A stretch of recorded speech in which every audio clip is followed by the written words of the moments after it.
Hi friends, ఈ వీడియోలో రీతూ చౌదరి పెద్ద డ్రామా ఆర్టిస్ట్ అనమాట.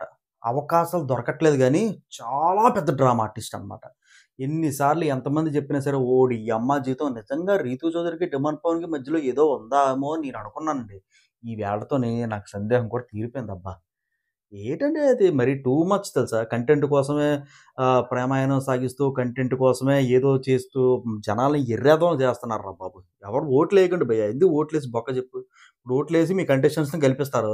దాని తర్వాత ఏమంటాడు 'బిగ్ బాస్' కోరిక మేరకు మీకిచ్చిన పవర్ ద్వారా ఎలిమినేషన్‌ని రద్దు చేసేయండంటే ఓట్లేసిన వాళ్ళందరూ మెంటలయిపోతారు. ఛ!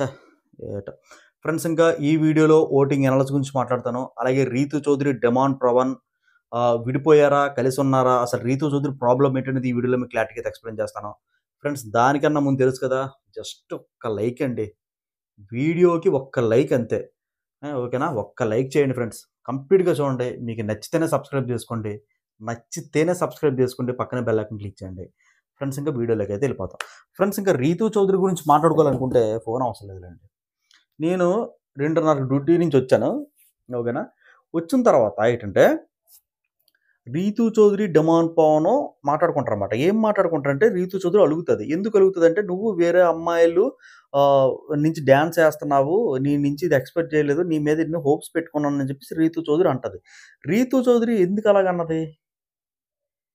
ఇప్పుడు ఈ అమ్మాయి కూడా పవన్ కళ్యాణ్‌తోనే నడిపింది కదా! కళ్ళల్లో కళ్ళు పెట్టి చూసుకోవడాలు. ఆ! పవన్ కళ్యాణ్, "ఏయ్! చెప్తున్నాను. నువ్వు నాకిచ్చావు కదా! నువ్వు నన్ను తీసేయమని చెప్పావు కదా! నన్ను తోసేయమని చెప్పావు" కదా! అలిగెళ్ళిపోయాడు. మళ్ళీ ఈవిడ బతిమలాడు కోసం కదా ఈవిడెళ్ళిపోయింది. అలాంటియన్ని మనం చూడలేదా? ఏంటి ట్రయాంగిల్ లవ్ స్టోరీ? ఎందుకు అలుగుతదంటే ఆవిడ, వేరే అమ్మాయిలతో చూస్తున్నావని, నాకు టైమ్ సరింగా స్పెండ్ చేయలేదని చెప్పేసి ఈ అమ్మాయి అలుగుతది. ఆఖరికి ఒక మాట అంటది. ఏంటి తెలుసా? "నువ్వు తిరిగితే తిరుగు. నేనే ఫీల్ అవ్వను. నిజంగా చెప్తున్నాను డిమాండ్. నువ్వు తిరిగితే తిరుగు. నేనెప్పుడు ఫీల్ అవ్వలే. నువ్వు నువ్వు తిరుగు, ఎంజాయ్ చెయ్యు, చెయ్యు. నీకు నాకు సంబంధం ఏంటి చెప్పు" అని చెప్పి ఎళ్ళిపోద్ది. అంటే మనకి మొన్న ఎలిమినేషన్ రౌండ్‌లో "డిమాండ్, నిన్నే మిస్ అవుతున్నాను డిమాండ్. ప్లీజ్ డిమాండ్, నువ్వు లేకపోతే నేను లేను డిమాండ్" అని అంటది. ఎలిమినేషన్ అయిపోయిన తర్వాత "నువ్వు ఎవరితో తిరుగు, ఒక్క నాకేటి" అని చెప్పి ఇప్పుడు పవన్ కళ్యాణ్‌తో ఉంటది. సరదాగా మాట్లాడుతది. ఏంటమ్మా అలాగంటే, నాకు డిమాండ్‌కి నాకు మంచి ఫ్రెండ్‌షిప్పే. ఇంకేమీ లేదు. కానీ చూసిన వాళ్ళకి అలాగ అనిపించట్లేదు కదా! ఏదో ఉందని చెప్పి నేను భ్రమిస్తున్నాం. కాపోతే ఏమీ లేదంట. కంటెంట్ కోసమే క్రియేట్ చేసుకోవడం. ఎందుకు డ్రామాలు. ఫ్రెండ్స్, ఇంకా ఓటింగ్ అనాలిసిస్ సంగతికెళ్ళిపోదామంటే, నిజంగా తనూజ గారి ఫ్యాన్స్ నిజంగా చేతులెత్తి దండం పెట్టుకోవాలిరా బాబు! ఆ తనూజ అనే పేరు నేను 'బిగ్ బాస్'లోకొచ్చిన తర్వాత వింటున్నాను. ఎంత ఫాన్ ఫాలోయింగ్ ఉందని నాకు నిజంగా తెలియలేదు ఫ్రెండ్స్. ఆ అమ్మాయి సీరియల్ ఎక్కువ చేసేదా ఏంటి? సీరియల్‌లోనా 'కుకింగ్ విత్ జాతిరత్నాలు' షోలో పార్టిసిపేట్ చేసిందా ఆ అమ్మాయి? నిజంగా నాకు తెలీదు గానీ, ఓటింగ్ మాత్రం పిచ్చకి పడిపోతుందండి. ఏ ఎగ్జిట్ పోల్స్ చూసుకున్నా సరే, ఏ వెబ్‌సైట్‌లో చూసుకున్నా సరే, మనకి పెద్ద పెద్ద ఛానల్స్‌లో పోల్స్ పెడతారు కదా! ఆ పోల్స్‌లో చూసుకున్నా సరే, మెయిన్ ఫస్ట్ ఏంటంటే మనకు తనూజ గారే ఉన్నారు. దాని కింద ఎవరున్నారో తెలుసా మనకి? సుమన్ శెట్టి అన్న ఉన్నాడు.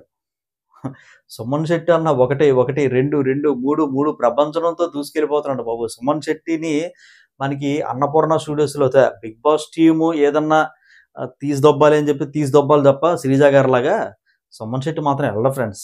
నిజంగా ఎళ్ళడు ఫ్రెండ్స్ నిజంగా. ఆ! నెక్స్ట్ ఎవరున్నారంటే మనకి 'demand Pavan'. 'Demand Pavan' third place అండి. 'డిమాండ్ పవన్' థర్డ్ ప్లేస్‌కొచ్చేసాడు. ఈ అబ్బాయి ఏటో అర్థం కావట్లేదు నాకైతే. హ్మ్.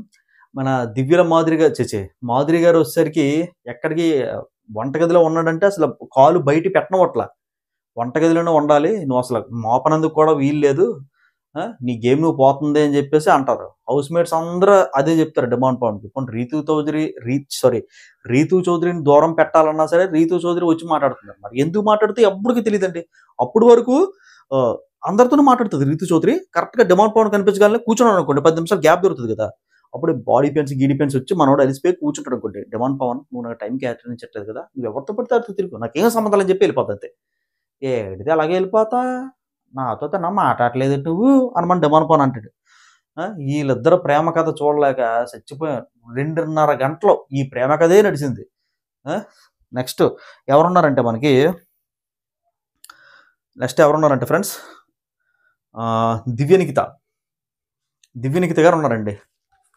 నిజంగా 'దివ్యనిఖిత' గారు కూడా అసలు ఎలిమినేట్ అయిపోతారనుకున్నాను 'దివ్యనిఖిత'.